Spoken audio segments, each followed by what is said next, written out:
Alright, ladies and gentlemen, I'm here to talk about some NASCAR news, so let's get into it here. First, two, three things here I want to talk about.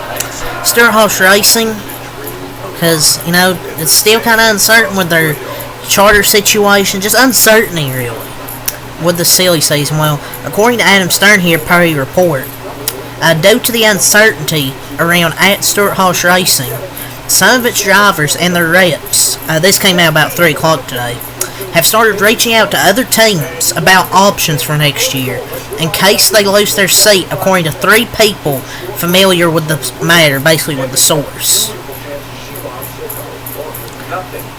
It's a shame Harvick had to waste his last few years with owners who stopped giving a damn. It kind of sucks for the employees now.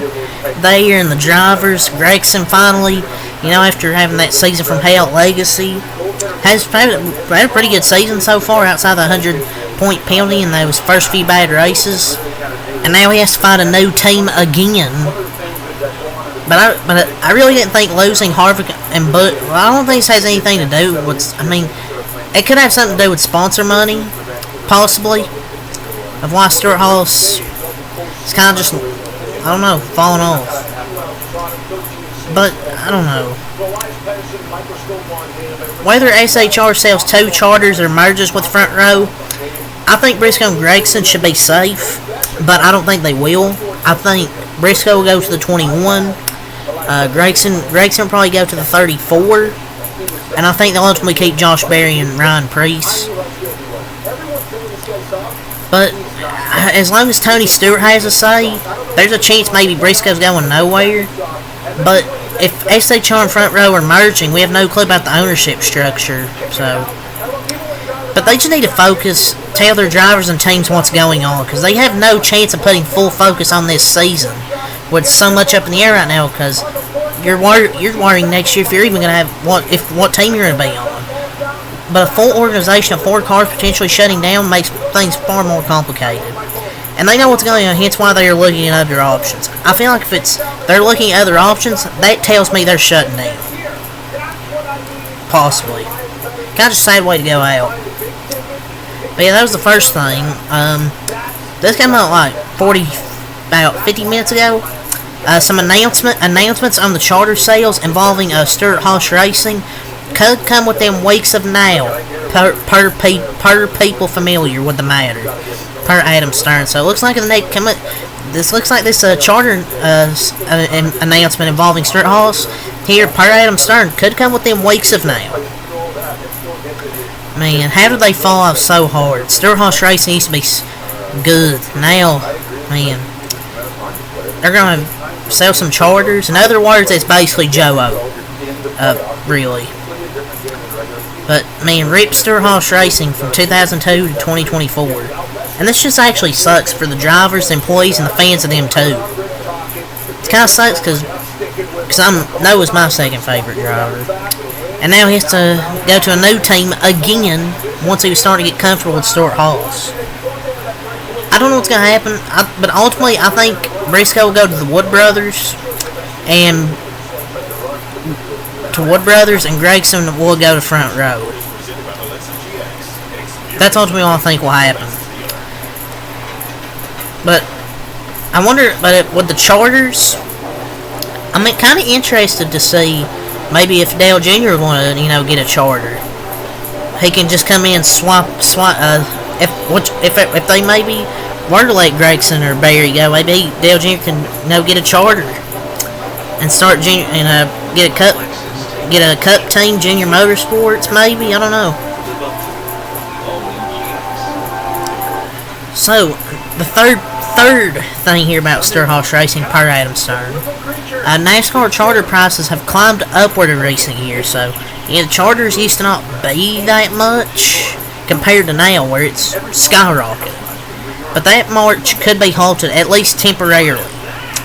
If at Stewart-Haas Racing unloads several of them over the coming months, as expected per sources, this is how much it could go for. SHRs could go for between the price of $20 to $30 million apiece. To be fair, that's $20 to $30 million more than they had just a few years ago, when they didn't have them all. Pretty good return, especially when they were given to them. I would like to see Dale Jr. get a charter, but I don't know. But maybe he's still gonna. It's still gonna be out of his range. So I think he'll probably need a partner or two. But he already said he's not in the budget right now. He's gonna have to get a partner or two to help if that wanted to happen. And SHR's done.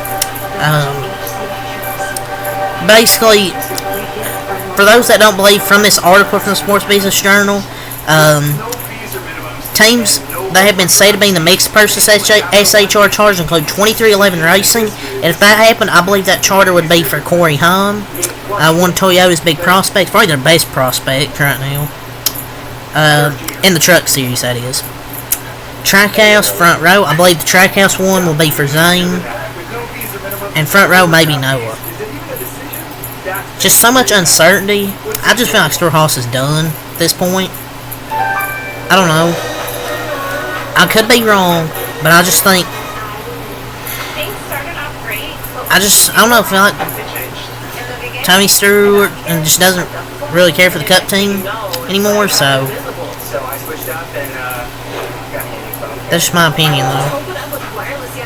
So let's go over some of the entry lists for Cup, Xfinity, and trucks.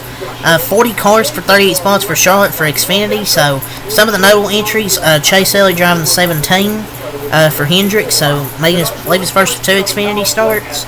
Taylor Gray in the 19, Eric Amaral in the 20.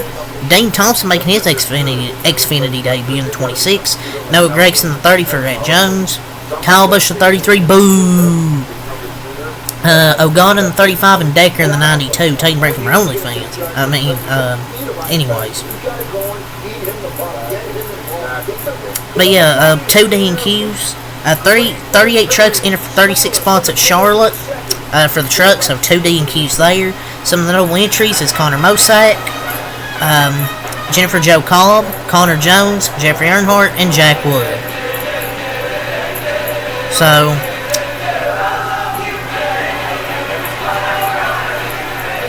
the Cup, 39 cars for the Coke 600 so far. 15 Casgralla, 16 SVG, JJL in the 40, in the 84 Johnson, the 50s to be announced. Team Enervet has ties to people involved with TMT, but not Floyd. So I don't know if anybody's gonna run that car, to be honest. Thought David Starr was gonna enter in the 66, but they didn't. But 39 cars.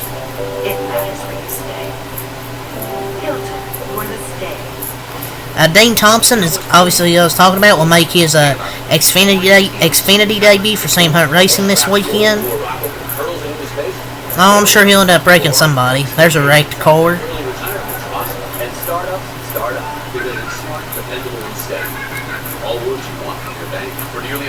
So the Charlotte schedule this weekend: Friday 11:40's ARCA practice and qualifying. FS1. Truck practice and qualifying at 1:35. Xfinity practice and qualifying at 3:55. NASCAR race hub at 5. The ARCA race at 6, 100 laps. 8 p.m. NASCAR race day. Then we get the truck race at 8:30. Saturday, NASCAR race day at 12:30. Then the Xfinity race at 1 p.m. on Fox. FS1 Cup practice and qualifying at 5:05 Sunday. NASCAR race day at 4:30 on FS1. Then goes to 5:30 at Fox. And then 6 p.m. the Cup race. 400 laps for the Coke 600. So, one of the best weekends in racing coming up with the Indy 500, the Coke 600. Man, I'm really looking forward to this weekend. But yeah, it's really all the NASCAR stuff I wanted to get into. Not really too much, but a few things I wanted to get into. More Stuart Haas stuff, and then go over the schedule for Charlotte, a few other things. Kyle Busch will also be in the 33 car this weekend, in case you didn't figure that out already. But yeah, until next time, have a lot. Peace.